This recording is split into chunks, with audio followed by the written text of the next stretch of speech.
Hello my dear student. मैं Vinod sir. Education platform पे आप सभी का स्वागत है। जैसा कि आज हम क्लास 10th की मैथमेटिक्स एनसीईआरटी फर्स्ट चैप्टर के बारे में डिस्कस करेंगे, जो यूपी बोर्ड, एमपी बोर्ड और बिहार बोर्ड के लिए अति महत्वपूर्ण है। तो समय ना गंवाते हुए हम फर्स्ट चैप्टर की ओर चलते हैं। जैसा कि फर्स्ट चैप्टर हमारा वास्तविक संख्याएं हैं। तो जो वास्तविक संख्याएं हैं वो होती क्या हैं और उन्हें कहा क्या जा सकता है। उसके बाद हम सबसे पहले ये जान लेते हैं कि इस चैप्टर में हमें पढ़ना क्या है, हमें डिस्कस क्या करना है वो समझ लेते हैं। वास्तविक संख्याएं नंबर एक।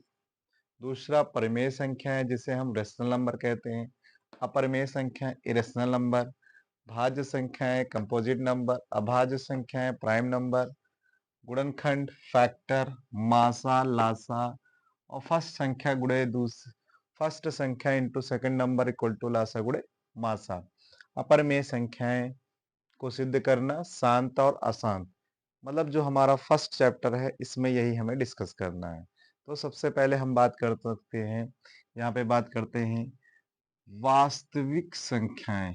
तो वास्तविक संख्याएं क्या होती हैं, ध्यान से पढ़ना, कंसंट्रेट होके पढ़ना, जिससे कि जो चीज़ पढ़ाया जा रहा है आपको अच्छी तरीके से समझ में आए। अगर कोई भी डाउट होता है तो आप कमेंट कीजिए, और अगर हमारी वीडियो अच्छी लगे तो लाइक और सब्सक्राइब कीजिए। तो आगे देखते हैं, जैसा कि वास्तविक संख्याएं। तो वास्तविक संख्याएं क्या होती हैं, जिसमें परिमेय संख्याएं और अपरिमेय संख्याएं होती हैं।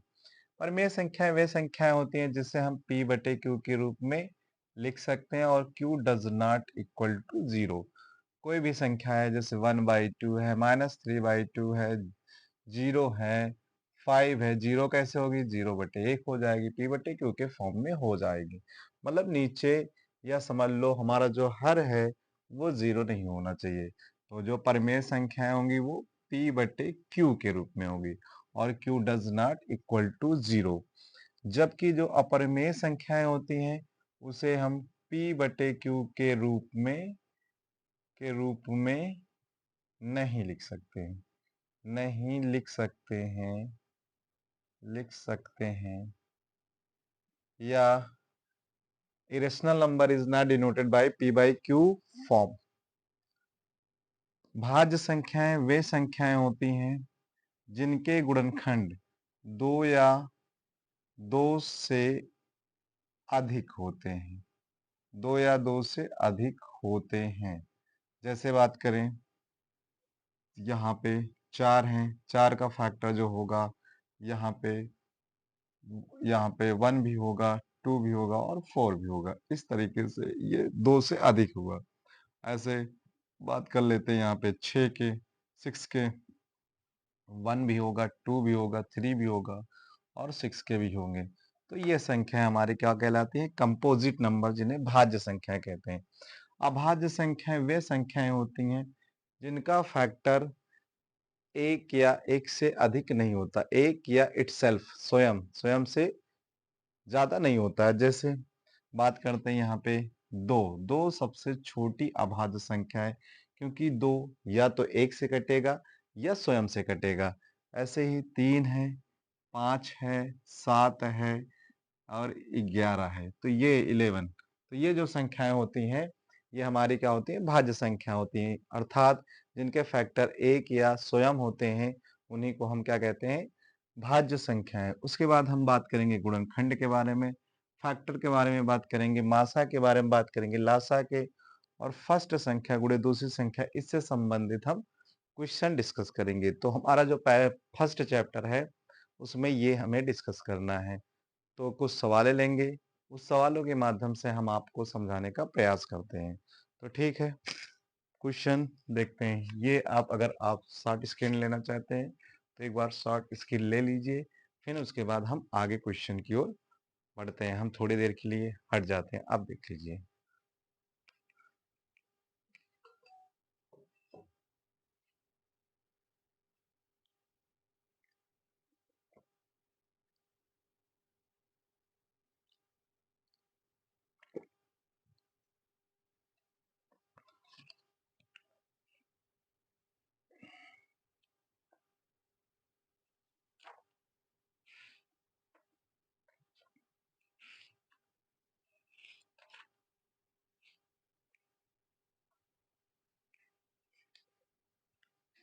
तो हो गया होगा सबका, आगे देखते हैं।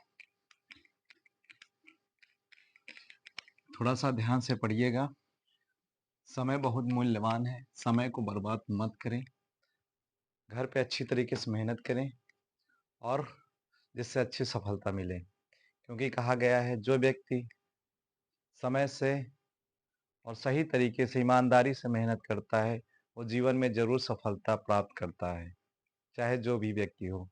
और ये तो बात हुई अपने करियर की, तो हर कोई अपने करियर में ईमानदारी से ही काम करे तो उसके लिए अच्छी बात है। अगर ईमानदारी से नहीं करोगे अपने लिए तो एक दिन धोखा खाओगे और जीवन में भटकते रह जाओगे, कोई मतलब नहीं है। तो ऐसा वर्क करो, ऐसा कार्य करो जिससे जीवन में सफल हो और अपने मम्मी पापा गुरु का नाम रोशन करें। ठीक, तो कुछ क्वेश्चन हम डिस्कस करते हैं।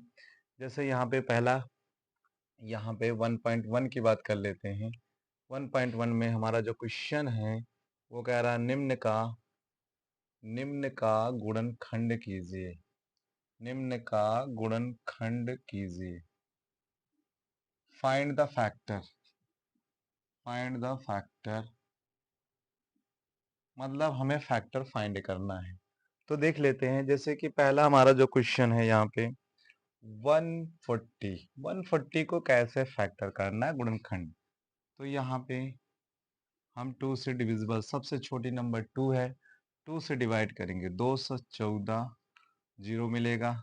2 से करेंगे, 2 तिहाई 6, 1 मिलेगा, 2 पंचे 10। फिर ये 5 से डिवाइड होगा, 5 से बन जा 35, 7 वन जा 7। तो यहाँ पे 140 का जो अभाज्य गुणनखंड होगा वो 2 गुणे 2, 5 गुणे 7। तो यहाँ पे 2 का पावर 2 इंटू 5 इंटू 7, इस तरीके से हमें अभाज्य गुणनखंड करना है आसानी तरीके से। तो एक आध दो सवाल और है, उस पर हम डिस्कस कर लेते हैं अच्छी तरीके से। तो ये चीज आपको समझ में आ गई होगी। ठीक, आगे बढ़ते हैं। हो गया होगा सबका शॉर्ट स्क्रीन, या नोट करते चलो, अपने साथ कॉपी पेन लेके बैठो।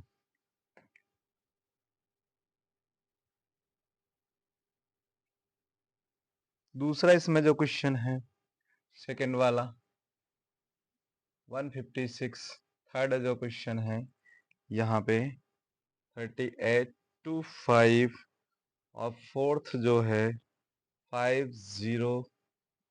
5005 और पांचवा जो है 7429।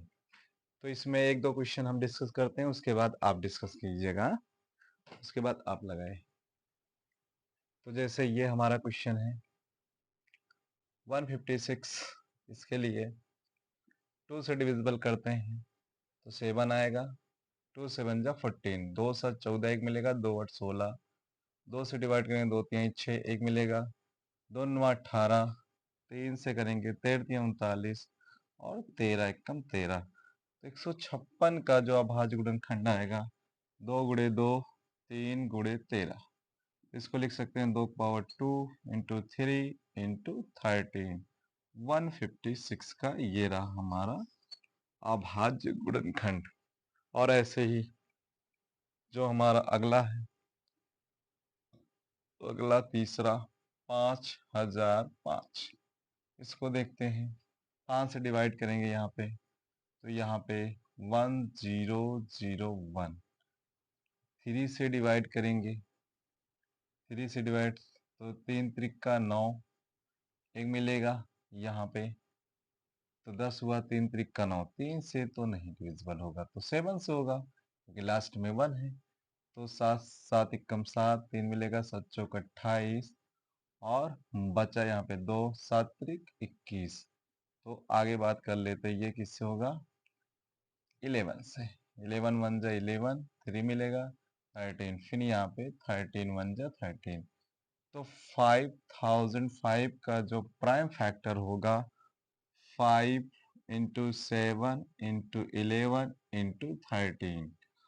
और जो मोस्ट इम्पॉर्टेंट फैक्टर है यहाँ पे, उसके लिए ये 7429, इसको आप लोग डिस्कस कीजिए।